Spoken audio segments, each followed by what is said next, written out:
Apa itu LOJ Conference? Sebuah pengalaman yang penuh kasih. Sebuah katalis perubahan bagi ribuan kehidupan. Inilah LOJ Conference, suatu acara inspirasional yang akan menggugah jiwa Anda dengan atmosfer pujian dan penyembahan yang luar biasa, dengan interaksi yang penuh sukacita dan iman, dan sejumlah pewarta firman ternama.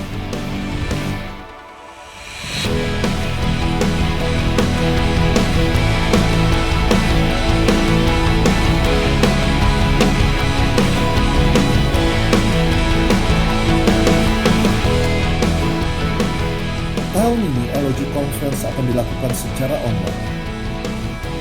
LOJ Conference lebih dari sebuah konferensi. Ini adalah sebuah gerakan untuk menjadi berani di tengah krisis yang penuh ketidakpastian, di bawah tekanan kehidupan, di tengah himpitan permasalahan, di antara banyaknya kegagalan, terutama di masa pandemi ini. Ini adalah suatu undangan untuk Anda untuk merdeka dari rasa takut, berani melangkah ke depan bersama dengan Tuhan. Don't be afraid, be brave.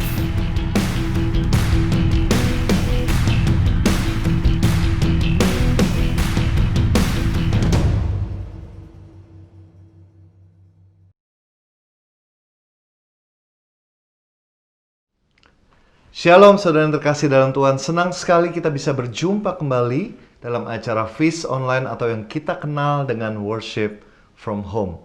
Selama 1 jam ke depan, saya ingin mengajak saudara untuk bersama-sama memuji dan menyembah Tuhan, mendengarkan kebenarannya yang saya yakin, meskipun sekarang kita terbatas, kita tidak bisa berjumpa langsung, tapi dimanapun saudara berada, saya berdoa bahwa saudara dan saya akan mengalami jamahan Tuhan secara pribadi. Mari kita arahkan hati kita abaikan segala gangguan, fokuskan hatimu, pikiranmu hanya untuk meninggikan Dia. Tuhan Yesus memberkati. Hello everyone, welcome again to Worship from Home. Mari kita satukan hati untuk menyembah Dia. Come on.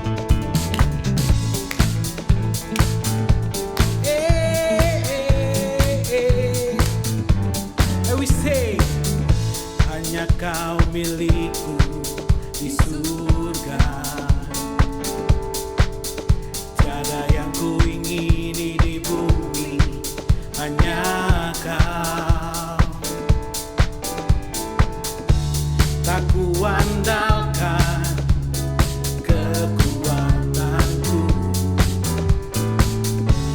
namun yang pasti Kau tetap samanya. Semua Allah sumber kuatku, Allah sumber kuatku, Allah sumber kuatku dan bagianku, samanya, samanya. Mari kita semua angkat tangan di atas, let's go. Hanya Kau milikku di surga. Tiada yang ku ingini di bumi, hanya Kau. Tak ku andalkan kekuatanku, namun yang pasti Kau tetap samanya. Sini Allah sumber kuatku, Allah sumber kuatku, Allah sumber kuatku dan bagianku, samanya. Allah sumber kuatku, Allah sumber kuatku, Allah sumber kuatku dan bagianku, samanya, samanya, samanya, samanya. Mari kita tinggikan nama Yesus di tempat ini, come on.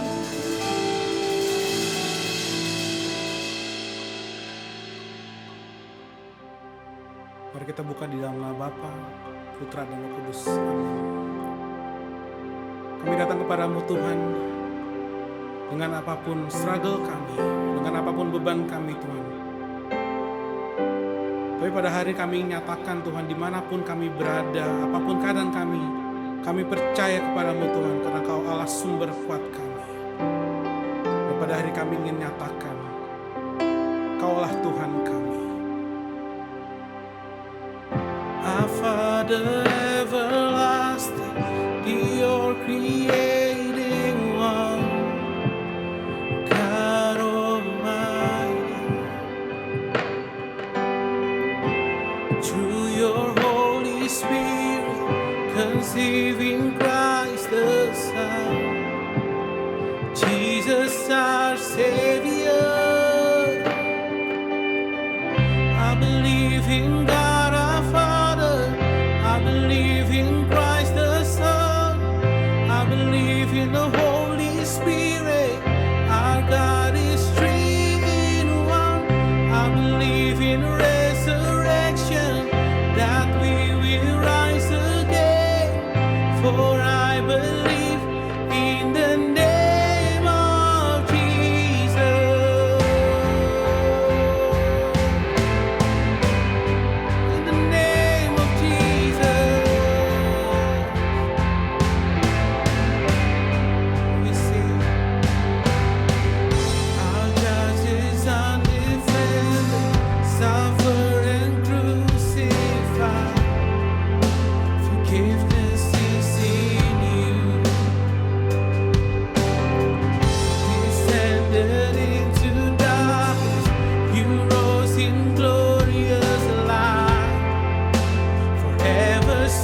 Selamat sore dan shalom. Saya berdoa semoga kehadiran Tuhan lewat pujian dan penyembahan tadi bisa memberikan kemerdekaan, kelegaan sejati dalam hati saudara dimanapun Anda berada.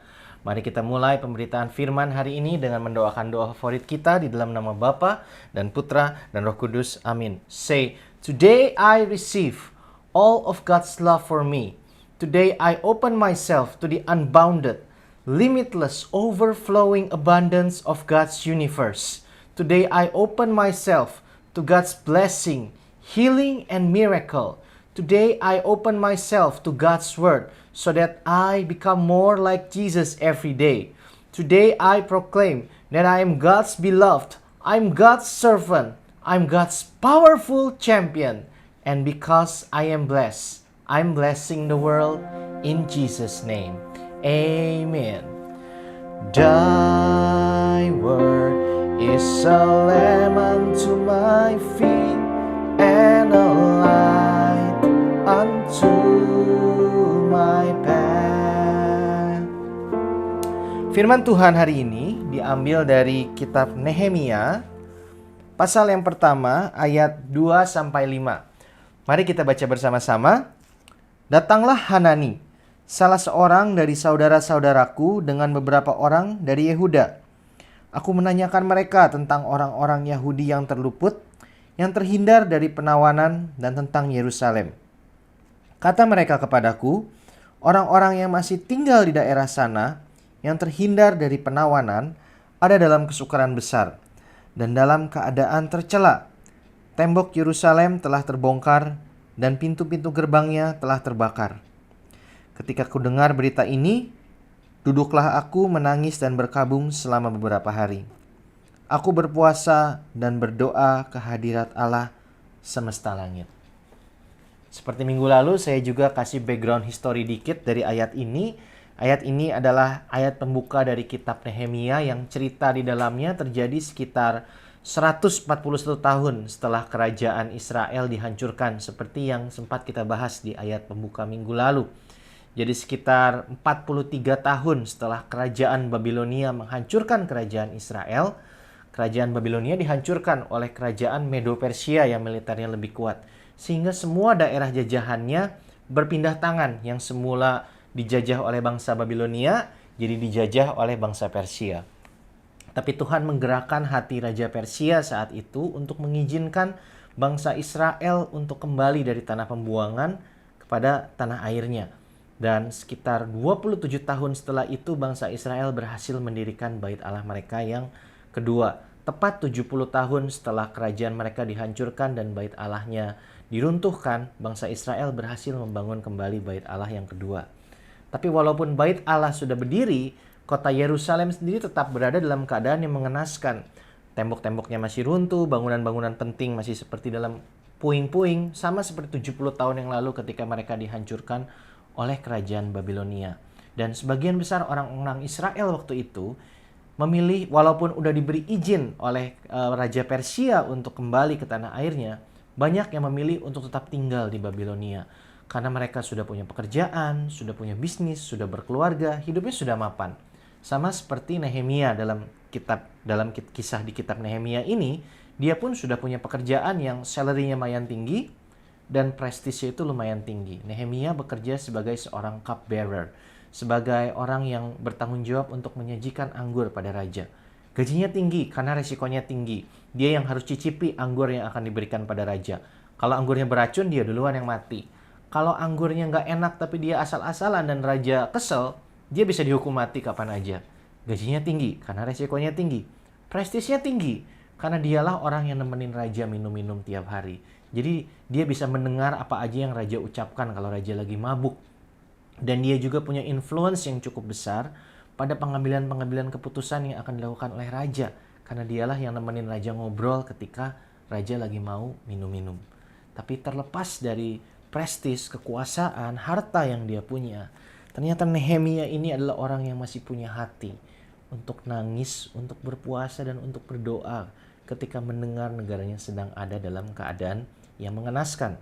Kalau kita baca kitab Nehemia ini, kita akan lihat bagaimana akhirnya tuh Tuhan kasih hikmat sehingga Nehemia bisa menggunakan posisinya ini untuk mendapatkan resource, mendapatkan otoritas, dan mendapatkan izin dari Raja Persia supaya dia bisa kembali ke Yerusalem untuk membangun kembali tembok Yerusalem yang udah runtuh.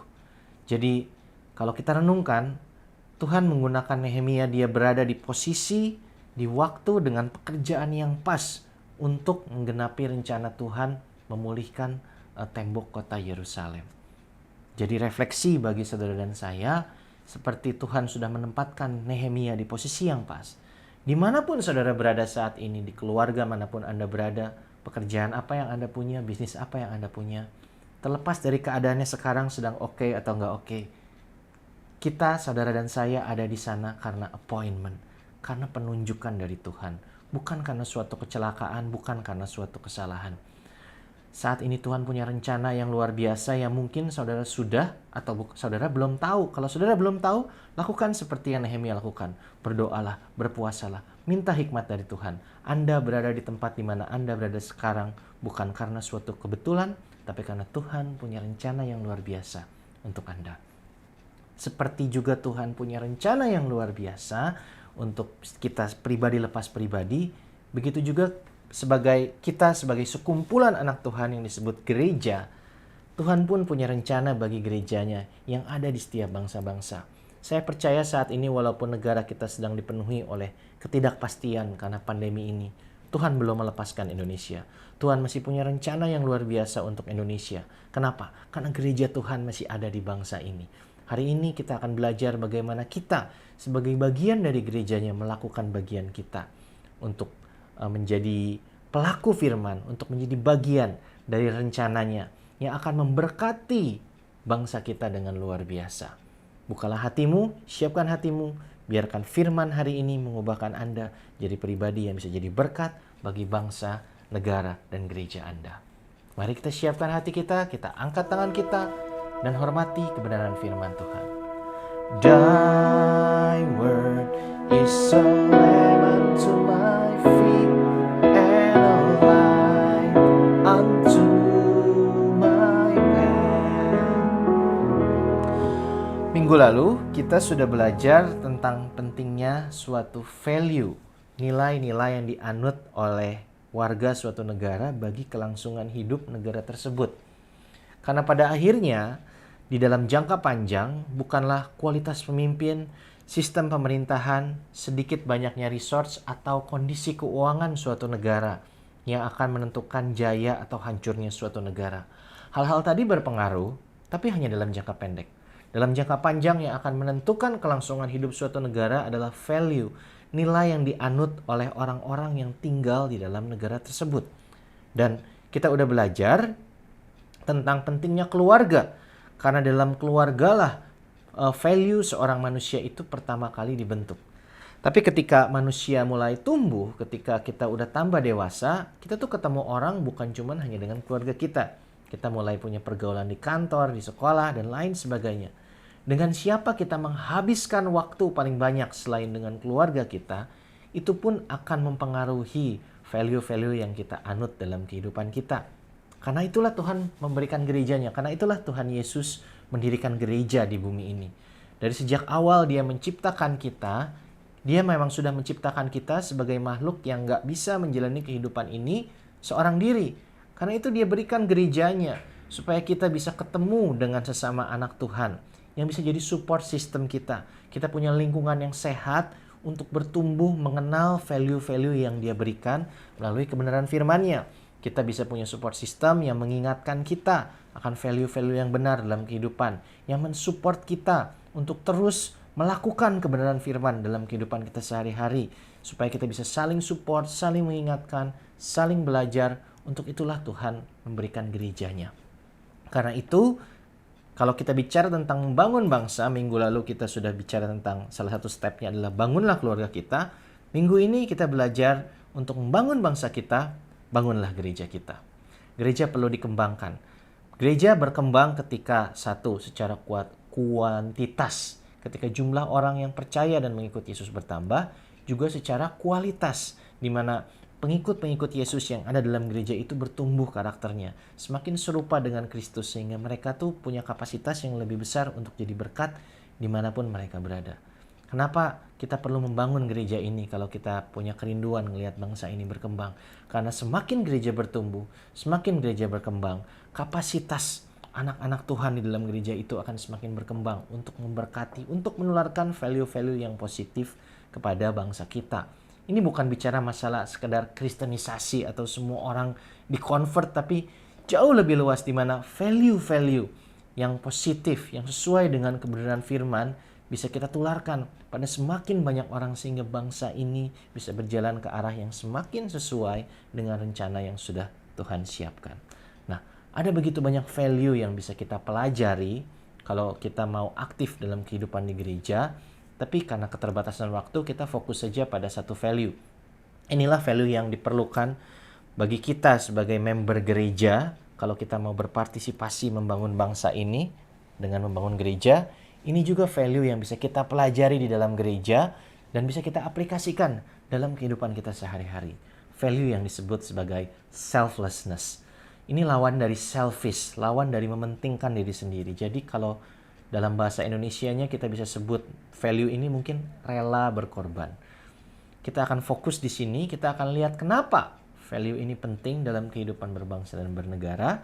Kita akan lihat juga gimana kita bisa mempelajari value ini dalam kehidupan kita di gereja dan bagaimana menggunakannya untuk membangun gereja. Dan tentu saja kita harus belajar aplikatifnya. Apa yang bisa kita lakukan secara nyata dalam kehidupan sehari-hari supaya value ini ada dalam kehidupan kita, jadi berkat buat kita dan orang di sekitar kita. Kita lihat why-nya dulu. Kenapa selflessness ini penting? Gak usah jauh-jauh, kita lihat sejarah aja. Segala sesuatu yang besar, segala sesuatu yang positif, yang tapi long lasting, selalu diawali dari pengorbanan. Orang-orang yang mau mengorbankan kepentingan pribadinya untuk sesuatu yang lebih besar. Everything great always start with selflessness. Kita ambil satu contoh, ya gereja kita ini. Gereja kita ini berdiri di atas apa? Pengorbanan Tuhan Yesus buat kita. Yang dilanjutkan diikuti oleh pengorbanan rasul-rasulnya. 10 dari 12 murid Yesus mati sebagai martir. Karena mereka diancam untuk meninggalkan imannya atau pilih mati, mereka memilih kematian. Dan ada ribuan tidak terhitung jumlahnya member gereja perdana yang harus mati karena mempertahankan imannya. Pengorbanan mereka inilah yang menginspirasi begitu banyak orang sehingga mereka tahu Yesus tuh benar-benar bangkit dari mati dan menjanjikan kehidupan kekal. Karena awalnya banyak orang tuh bilang kalau ajaran Kristen ini adalah suatu karangan dari para rasul yang ingin mengumpulkan banyak pengikut untuk kepentingan pribadi mereka. Tapi ketika para rasul, ketika member-member gereja perdana ini dihadapkan pada kematian, mereka masih lebih memilih kematian daripada meninggalkan imannya. Jadi orang bisa lihat ini benar-benar sesuatu yang layak diperjuangkan sampai mati, bukan cuma sekedar cerita bohong. Pengorbanan para martir inilah yang membuat gereja, yang menginspirasi begitu banyak orang untuk mengikuti Yesus. Dan mungkin ketika gereja dianiaya saat itu, pihak-pihak yang menganiaya itu terlihat menang. Kekaisaran Romawi, Majelis Agama Yahudi terlihat menang. Tapi kenyataannya kita lihat sekarang, ada begitu banyak organisasi dan kerajaan sepanjang sejarah yang berusaha menghapuskan kekristenan. Satu persatu hilang di telan waktu, tapi gereja tetap berdiri sampai sekarang, Injil terus diberitakan. Bahkan ada sekitar kurang lebih 3 miliar orang yang percaya bahwa Yesus adalah Tuhan pada masa sekarang ini. Ini membuktikan sesuatu yang dibangun dengan pengorbanan. Itu sesuatu yang long lasting. Begitu juga dengan negara. Setiap negara berdiri karena ada orang-orang yang mau berjuang untuk memperjuangkan kemerdekaan negara tersebut. Nah, kita lihat kebalikannya. Kalau sesuatu yang positif dibangun dari selflessness, sesuatu yang bodoh, sesuatu yang merusak, selalu biasanya diawali karena keegoisan manusia. Kita ambil lagi contoh dari sejarah Perang Dunia II. Salah satu penyebabnya adalah keegoisan seorang bernama Adolf Hitler yang sebenarnya punya kerinduan yang bisa dibilang positif. Dia ingin negaranya kembali bangkit karena Jerman waktu itu terpuruk setelah kalah Perang Dunia I. Dia ingin membangkitkan negaranya. Tapi dengan cara yang harus memakan korban dari ras lain dan penduduk negara lain. Hasilnya, sekitar 85 juta orang termasuk dirinya sendiri mati. Dan negaranya Jerman terpuruk dalam krisis ekonomi yang lebih parah Dibandingkan setelah krisis ekonomi yang mereka hadapi setelah Perang Dunia I, bahkan sempat terpecah dua Jerman Barat dan Timur. Something foolish. Sama seperti kalau kita ambil contoh yang lebih kecil, keluarga. Kalau orang pria dan wanita membangun keluarga untuk alasan yang selfish, supaya mereka merasa utuh, supaya mereka dilayani, supaya kekosongan hati mereka diisi, sama-sama punya ekspektasi, ujung-ujungnya akan terjadi keributan. Karena nggak selalu ekspektasi manusia itu bisa dipenuhi oleh sesama manusia. Perselingkuhan, keributan, abuse dalam rumah tangga, dan lain sebagainya. Itu terjadi karena pria dan wanita mengawali rumah tangga mereka dengan alasan yang selfish. So, selfishness itu adalah akar dari semua tindakan-tindakan bodoh. Tapi kebodohan ini nggak hanya menjadi milik Adolf Hitler atau para psikopat yang tinggal di penjara, atau orang-orang yang rumah tangganya berantakan. Kebodohan ini sudah menjadi penyakit bagi hampir setiap manusia karena kita semua sudah jatuh di dalam dosa. Akar dari setiap kebodohan adalah selfishness. Di balik selfishness, akar dari keegoisan manusia, dari karakter manusia yang mementingkan diri sendiri, ada pada yang namanya rasa takut. Saya akan ambil contoh analogi dari kehidupan saya sebelum kenal Tuhan. Awal-awal saya datang ke Jakarta, mulai bekerja di sini, saya ini dari kecil tuh emang alergi debu. Tapi di rumah saya ini udah biasa kalau kamar saya ini ada yang bersihin, ada yang beresin. Jadi kamar kos saya itu jarang banget dibersihin sehingga debu mulai menumpuk. Lalu saya mulai bersin-bersin karena debu mulai menumpuk. Tahukah apa yang saya lakukan untuk menghilangkan bersin saya? Saya melakukan dua hal. Yang pertama, waktu itu saya masih perokok berat. Saya ngerokok 3-4 bungkus sehari, saya ganti rokok saya ke rokok mentol untuk mengobati bersin-bersin saya. Karena aroma mentolnya itu memberikan sedikit kelegaan pada hidung saya yang tersumbat. Yang kedua, saya makan permen mint. Makan permen mint yang banyak karena aroma mintnya kasih kelegaan sesaat. Tapi yang namanya rokok, itu merusak paru-paru, dan permen mint ada pemanis buatan. Jadi bersinnya hilang sesaat, tapi kemudian saya batuk karena kebanyakan ngerokok dan kebanyakan makan yang manis-manis, dan bersinnya kembali lagi. Karena akar masalahnya itu ada pada debu di kamar kos saya. Lalu apa hubungannya dengan kebodohan, dengan keegoisan manusia? Kita bisa analogikan kalau kehidupan saya itu seperti kehidupan sebagian besar manusia di bumi ini, ya bersin-bersin saya itulah yang kita sebut sebagai rasa takut. Sejak manusia jatuh dalam dosa, kita terpisah dengan Bapa, pencipta kita. Ada ruang yang kosong di hati kita, dan perlahan tapi pasti ruang yang kosong itu diisi dengan ketakutan. Kita mulai takut mati, takut nggak punya cukup uang untuk hidup, takut kesepian, takut nggak diperhatikan, takut ditinggalkan. Begitu banyak rasa takut, seperti bersin-bersin saya. Lalu dunia mengajarkan ini ada obatnya untuk rasa takutmu, untuk mengisi kekosongan hatimu. Obatnya adalah uang yang lebih banyak, pengaruh yang lebih luas, kekuasaan yang lebih besar, penerimaan orang lain, dan lain sebagainya. Sama seperti rokok dan permen mint yang saya ambil, itu meredakan rasa takut, meredakan bersin saya untuk sesaat. Tapi kalau kita konsumsi dan cari terus-menerus, itu hanya akan menimbulkan masalah baru. Nah, solusinya harusnya gimana? Ya, saya harus bersihin kamar kos saya. Tapi ketika saya sadar saya itu bersin-bersin karena alergi debu, ketika saya lihat, aduh, kamar kos saya itu udah kayak kapal pecah, debunya udah begitu tebal, saya sampai nggak tahu harus mulai dari mana. Sedangkan waktu itu saya kerja sebagai seorang akuntan publik, boro-boro ada waktu buat bersihin kamar saya. Kalau weekend itu yang ada udah tepar. Padahal solusinya simpel, saya tinggal datang ke pemilik kamar kos saya dan bilang, kamar kos saya debuan, itu udah ada di fasilitas, dia bisa kirim pembantunya untuk bantu bersihkan kamar kos saya. Sama seperti kehidupan manusia. Pemilik, kalau kamar kos ini adalah kehidupan, pemilik kehidupan kita itu adalah Tuhan. Simply sebenarnya kalau kita tahu hidup kita bermasalah, seperti kamar kos saya yang kotor, kita cukup datang sama Tuhan. Bilang, hidupku kotor, saya sakit, I need your help. Dan pemilik kos saya tinggal kirim pembantunya untuk bersihkan kamar saya. Tapi kalau Tuhan, ketika kita datang minta tolong sama dia, dia sendiri yang datang. Dia sudah turun ke dunia 2000 tahun yang lalu untuk menebus dosa saudara dan saya. Yang simply kita harus lakukan itu bukan mencari uang yang lebih banyak, bukan mencari penerimaan orang, untuk menghilangkan rasa takut dalam hati kita.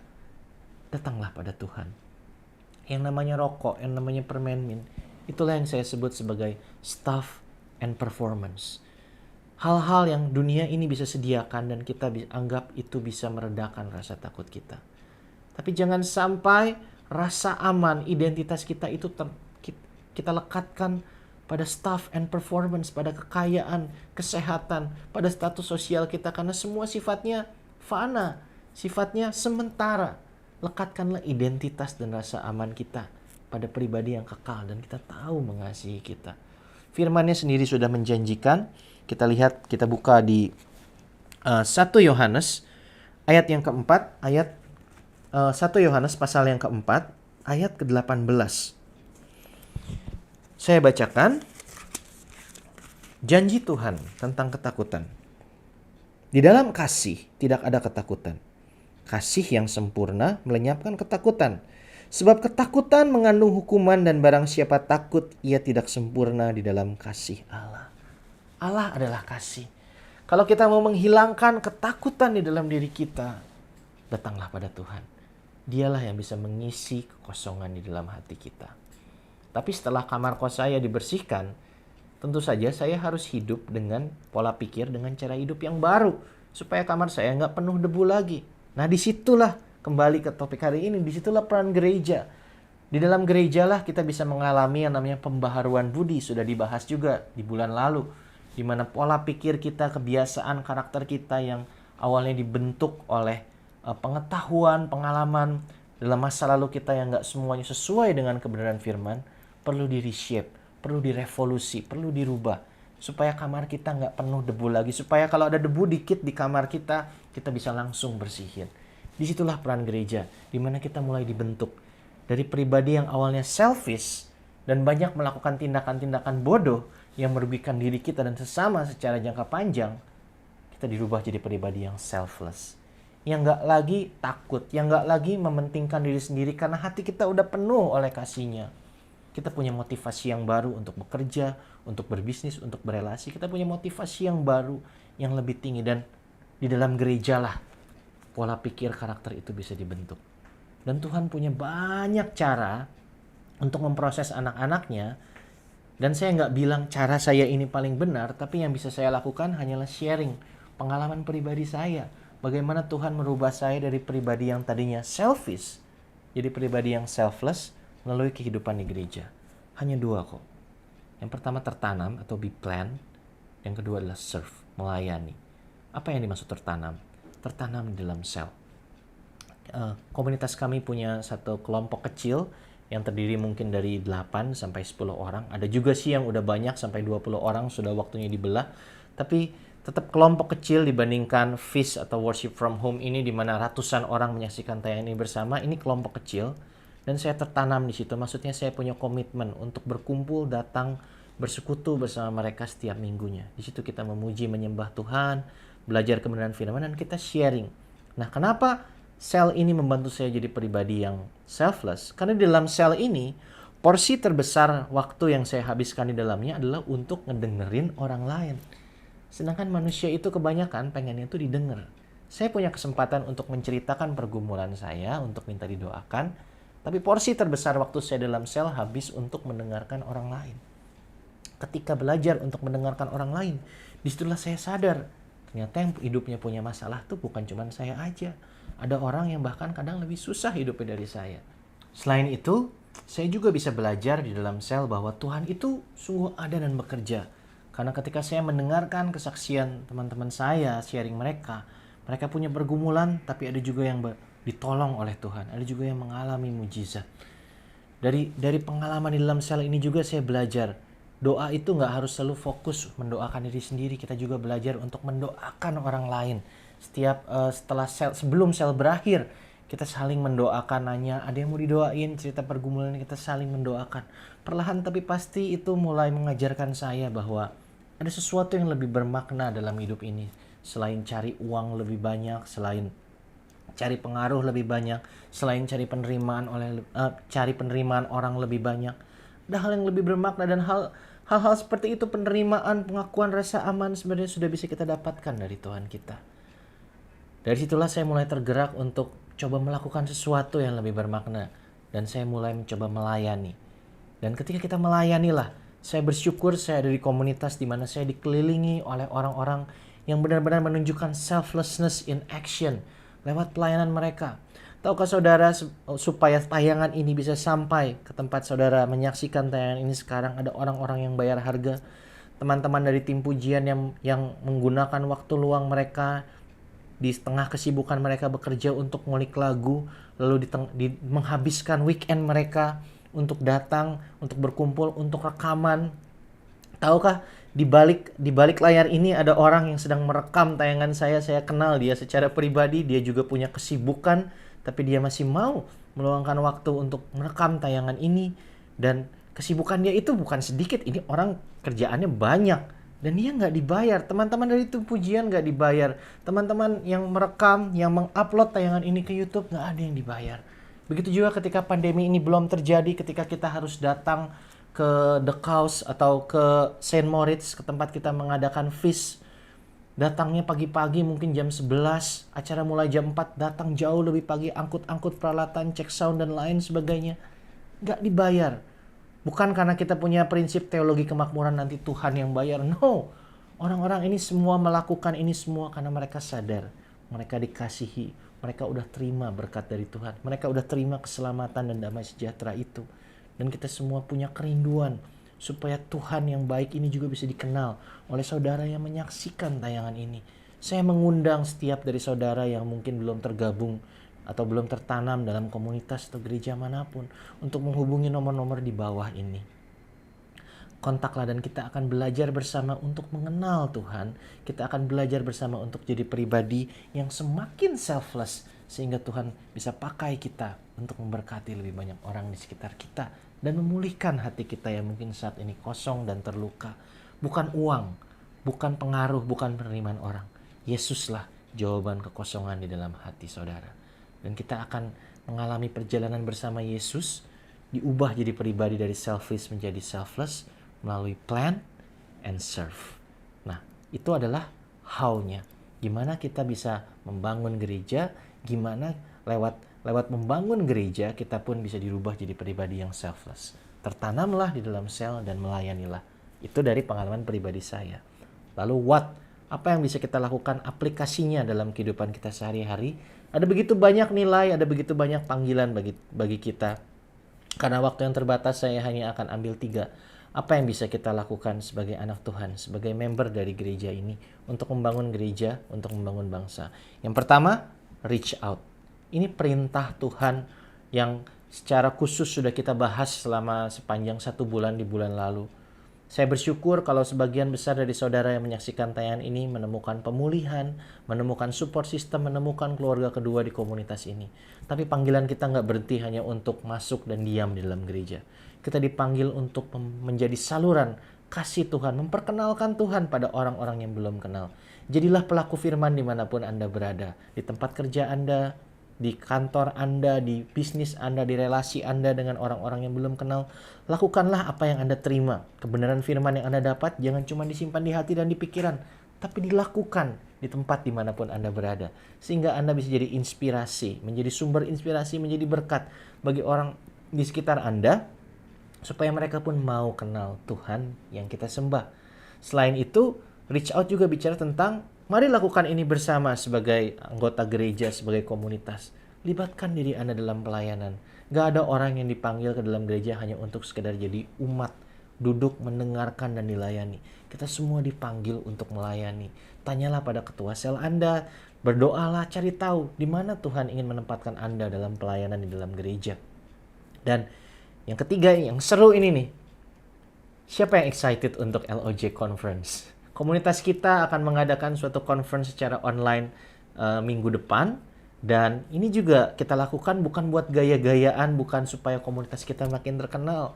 Enggak, ini kita lakukan karena kita punya kerinduan untuk menjalankan panggilan yang sudah Tuhan berikan untuk reach out.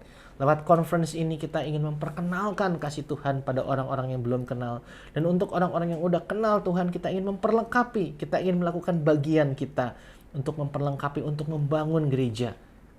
Reach out. Inilah panggilan Tuhan untuk kita semua.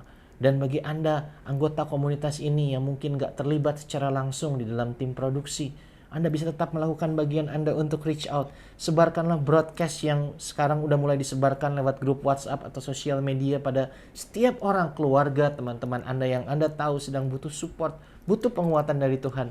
Sebarkanlah berita gembira ini bahwa minggu depan kita akan melakukan conference, dan dalam conference itu saya percaya walaupun dilakukan secara online, kuasa Tuhan akan tetap bekerja mengubahkan hidup begitu banyak orang.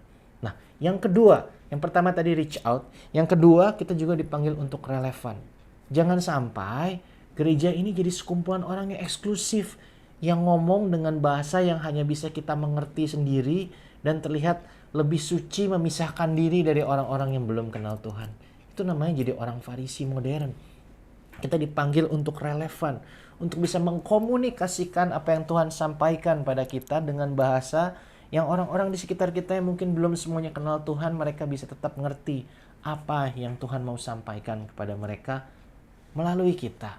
Karena itu di dalam LOJ Conference juga kita nggak hanya sekedar mengundang orang-orang dari rohaniwan atau orang-orang religius. Kita nggak hanya sekedar mengundang biarawan atau pembicara rohani, kita juga mengundang praktisi dari marketplace. Kita juga mengundang orang-orang yang memang Tuhan panggil untuk berkarya di marketplace, di pasar, dan sudah melakukan kebenaran firman dalam bisnis mereka, dalam pekerjaan mereka. Kita akan lihat bagaimana mereka mengaplikasikan kebenaran firman sehingga Tuhan bisa bekerja melalui mereka, memberkati dan menginspirasi orang di sekitar mereka. Karena kita juga dipanggil untuk relevan. Dan yang ketiga, relief. Bukan sekedar memberikan kelegaan. Relief ini bahasa Inggris dari aksi sosial. Kita juga dipanggil untuk memberkati saudara-saudara kita yang mungkin belum bisa makan, belum bisa sekolah, belum punya tempat tinggal yang layak, ditelantarkan, gak ada yang memperhatikan. Ini juga sesuatu yang penting. Seringkali kita ini hanya fokus orang-orang gereja ini pada masalah spiritual, sampai lupa sama yang namanya masalah sosial. Padahal masalah sosial pun gak kalah pentingnya. Tuhan Yesus sampai bilang, di hari terakhir, dia akan bilang pada orang-orang, di pengadilan terakhir dia akan bilang pada orang-orang yang masuk ke kerajaan surga. Tuhan, mereka nanya, kenapa kami bisa masuk? Tuhan bilang, ketika aku haus, kamu kasih aku makan. Ketika aku lapar, kamu kasih aku makan.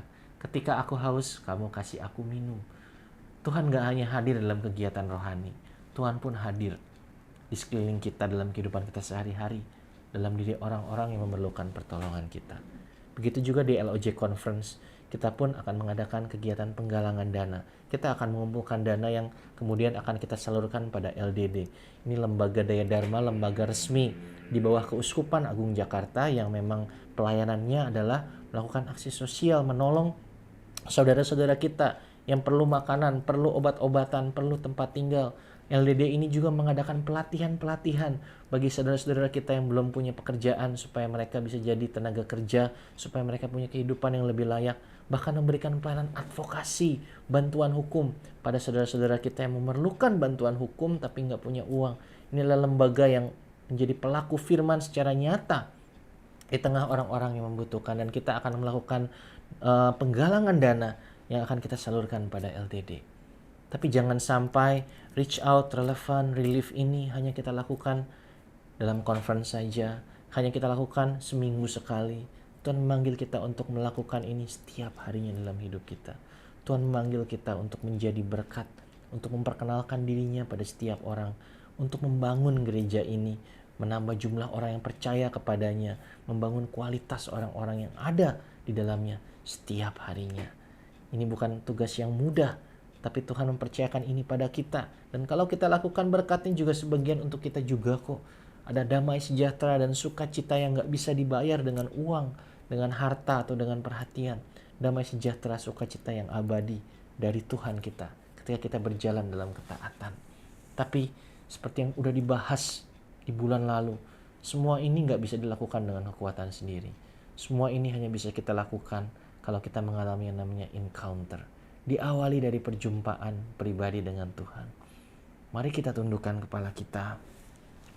Saya mengundang setiap orang yang tahu hatinya saat ini begitu lelah, hatinya saat ini begitu dipenuhi rasa takut, Anda mungkin sama sekali belum pernah mengalami yang namanya perjumpaan dengan Tuhan.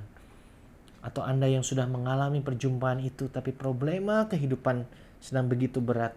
Boro-boro mikirin membangun bangsa, membangun gereja Tuhan. Hidupku sendiri aja lagi begitu banyak masalah. Inilah janji Tuhan. Yeskiel 36 ayat 26 berkata, kamu akan kuberikan hati yang baru dan roh yang baru di dalam batinmu. Dan aku akan menjauhkan dari tubuhmu hati yang keras dan kuberikan kepadamu hati yang taat. Tuhan gak memanggil kita menjadi selfless dengan kekuatan sendiri. Dia menjanjikan hati yang baru. Kalau Anda tahu saat ini hatimu sungguh butuh jamahan Tuhan, angkatlah tanganmu dimanapun Anda berada. Let me pray for you. Tuhan Yesus, terima kasih untuk kebenaran firman-Mu hari ini. Kami tahu Kau memanggil kami untuk menjadi pribadi yang selfless, yang gak lagi memikirkan kepentingan diri kami sendiri karena hati kami sudah aman bersama Engkau Tuhan. Kaulah sumber rasa aman, rasa damai, rasa sejahtera dan sukacita yang sejati tinggal di dalam hati kami Tuhan. Biar kuat kuasa Roh Kudus saat ini menjamah setiap orang yang mengangkat tangan, yang butuh kekuatan baru dari Tuhan, atau mereka yang bahkan belum pernah mengenal Engkau tapi rindu terpanggil untuk mengenal Engkau secara pribadi. Nyatakan kehadiran-Mu saat ini juga Tuhan dimanapun mereka berada. Jamahlah hati mereka, ubah mereka, biar hati mereka boleh diubahkan jadi pribadi yang selfless, yang tahu bahwa kami semua sudah aman di dalam Engkau Tuhan. Karena itu kami akan melakukan bagian kami, akan melakukan bagian kami dalam kerinduan-Mu untuk melihat bangsa ini dipulihkan, untuk melihat gereja ini semakin bertumbuh. Kami percaya Tuhan, Engkau belum selesai dengan bangsa kami, Engkau belum selesai dengan keluarga, pekerjaan atau bisnis kami. Apapun saat ini dalam aspek hidup, setiap anak-anak-Mu yang menyaksikan tayangan ini, yang membutuhkan pemulihan, I speak healing in Jesus name. Biar kuasa Roh Kudus saat ini juga boleh hadir dimanapun mereka berada. Mereka boleh merasakan mereka enggak sendiri, dan mereka boleh beroleh kekuatan yang baru yang berasal daripada-Mu. Terima kasih Tuhan untuk firman-Mu hari ini. Biar Kau yang bekerja dan boleh terus tinggal dalam hati kami, mengingatkan kami untuk melakukan kebenaran firman-Mu. Dalam satu nama yang penuh kuasa, dalam nama Yesus Kristus, kami berdoa dan mengucap syukur. Haleluya, amin. Mari jadikan lagu berikut ini sebagai ungkapan iman kita. Lirik lagu berikut ini adalah dasar iman dari gereja kita yang bahkan sudah ada sebelum Alkitab ini ada. Inilah ungkapan iman kita. Nyanyikanlah dengan penuh pengharapan, dengan penuh kepercayaan bahwa kita percaya Tuhan masih ada. Kita percaya Tuhan masih bekerja. Kita percaya Tuhan belum selesai. Tuhan Yesus memberkati.